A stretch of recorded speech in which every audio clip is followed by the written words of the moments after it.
नमस्कार, मैं सुमन कविया, सहायक आचार्य हिंदी, राजकीय महाविद्यालय छतरगढ़, जिला बीकानेर। परशुराम संवाद के अंतर्गत आज हम लक्ष्मण और परशुराम जी श्री राम के बीच जो संवाद होते हैं उनका अध्ययन करेंगे, उनकी व्याख्या करेंगे। क्षत्रिय है गुरु लोगन को प्रतिपाल करे, भूल ही तो तिनके गुण अवगुण जीन धरे। तो हमको गुरु दोष नहीं अब एक रति, जो अपनी जननी तुम ही सुख पाए हति। प्रतिपाल यानी पालन पोषण करना, अवगुण यानी अवगुण, हति यानी मार डालना। प्रस्तुत जो अवतरण है वो रामचंद्रिका के परशुराम संवाद से उद्धृत है। परशुराम क्रोध में आकर लक्ष्मण को अनुचित आचरण करने वाला बतलाते हैं। तब लक्ष्मण परशुराम जी को संबोधित कर कहते हैं कि हम क्षत्रिय हैं, इसलिए हमारा यह परम कर्तव्य है कि हम अपने गुरुजनों का पालन पोषण करें। भूलकर भी हमें अपने गुरुजनों के गुणों अवगुणों पर ध्यान अर्थात दोषारोपण आदि नहीं करना चाहिए। इसीलिए हम गुरुजनों का पूर्णतया आदर करते रहते हैं। परंतु अब हमें इस बात पर थोड़ा भी दोष नहीं रह सकता जो कि आपने अपनी माता को ही आनंदित होकर मार डाला। आशय यह है कि परशुराम जी ने अपनी पूज्या माता का वध करके बड़ा भारी पाप किया है। ऐसा पाप कर्म हम रघुवंशी नहीं करते, लेकिन ऐसे गुरुजनों द्वारा यदि हमें युद्ध के लिए ललकारा जाता है तो फिर उनका सामना करने से हम स्वयं को दोषी नहीं मानते हैं। विशेष कवि ने लक्ष्मण के कथन में व्यंग्य का समावेश किया है। इसमें व्यंजना शब्द शक्ति है। वो आक्षेप लगाते हैं परशुराम जी पर कि स्वयं अपनी माता का वध करने वाला पापी अपराधी माना जाता है, फिर वह दूसरों पर दोषारोपण क्यों करता है। इसमें अनुप्रास अलंकार है और यमक अलंकार है। गुण और अवगुण में सभंग पद यमक है। गुण शब्द है, अन्वय के द्वारा उसका अलग अर्थ निकल रहा है।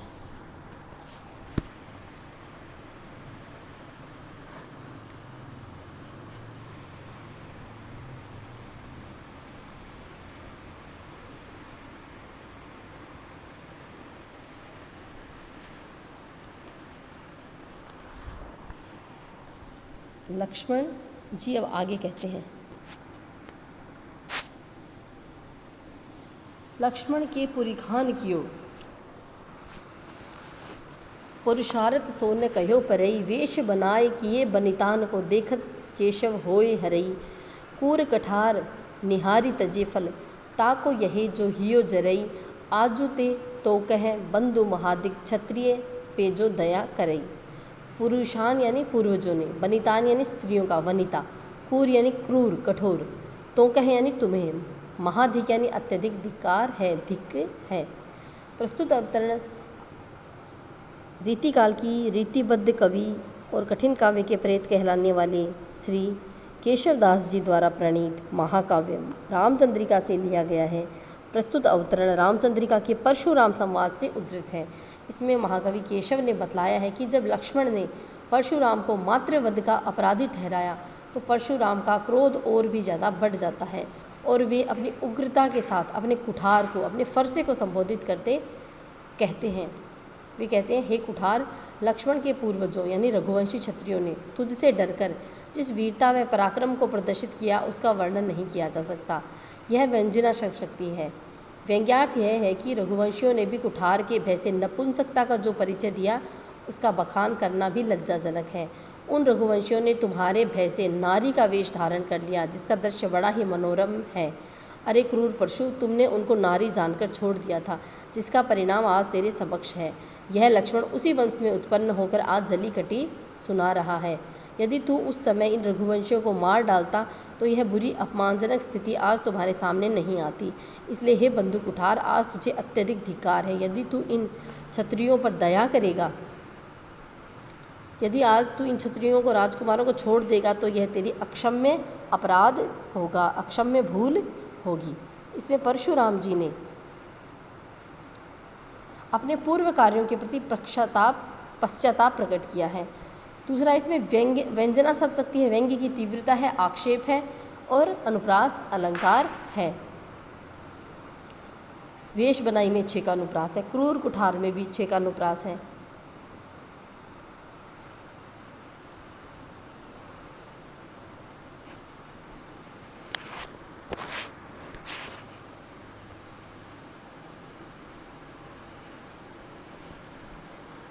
भृगुकुल कमल दिनेश सुनी, ज्योति सकल संसार, क्यों चलिए इस शिशुन पे डारत हो जस भार। दिनेश का मतलब है सूर्य, भृगुकुल यानी भृगुवंश के कमल परशुराम जी, शिशुन यानी बच्चों पर, सकल यानी सारा, संसार यानी दुनिया, डारत हो यानी डालते हो, जस भार यानी यश का भार। यह अवतरण परशुराम समाज से लिया गया है, जिसमें परशुराम जी को क्रोध आया हुआ देखकर श्री राम उनसे कहते हैं कि हे भृगुवंश कमल के सूर्य, यानी जो पूरा भृगुवंश है वो कमल के समान है और उस वंश में जन्मे परशुराम जी उन कमल के लिए सूर्य के समान है। जिस प्रकार सूर्य के आते ही कमल खिल उठता है, वैसे ही परशुराम जी के यश के कारण सारे का सारा भृगुवंश है वो प्रफुल्लित विकसित हो रहा है। इसीलिए उनको भृगुकुलावतंश या भृगुकुल वंश कमल के सूर्य कहा गया है। वो श्री राम आगे कहते हैं, आपने सारे संसार को जीतकर जो यश अर्जित किया है उसे आप इन बच्चों पर क्यों डालना चाहते हैं, अर्थात ये रघुवंशी राजकुमार आपको पराजित कर देंगे। इससे आपने जो यश अर्जित किया है वह इन्हें मिल जाएगा, आपका यश समाप्त हो जाएगा, इसलिए आप इनसे युद्ध करने की बातें न करें। विशेष में लिखेंगे कि परशुराम जी ने लक्ष्मण और शत्रुघ्न भरत से युद्ध करने पर पराजय मिलेगी, इस भाव की व्यंजना की है कि परशुराम जी अगर इनसे युद्ध करेंगे तो उनको हारना ही पड़ेगा। इसमें परंपरित रूपक है और अप्रस्तुत प्रशंसा अलंकारों की उद्भावना इसमें हुई है। स्पष्ट है कि श्री राम के माध्यम से केशवदास जी यह कहलाना चाहते हैं कि ये कोई साधारण बालक नहीं है, साधारण रघुवंशी नहीं है, ये परम प्रतापी और वीर बालक हैं। अगर तुमने इनका विरोध किया और इनको पराजित करने की मन में इच्छा की तो तुम्हारा जो पीछे का यश है, जो तुमने इतने प्रयत्नों से अर्जित किया है, वह भी नष्ट हो जाएगा।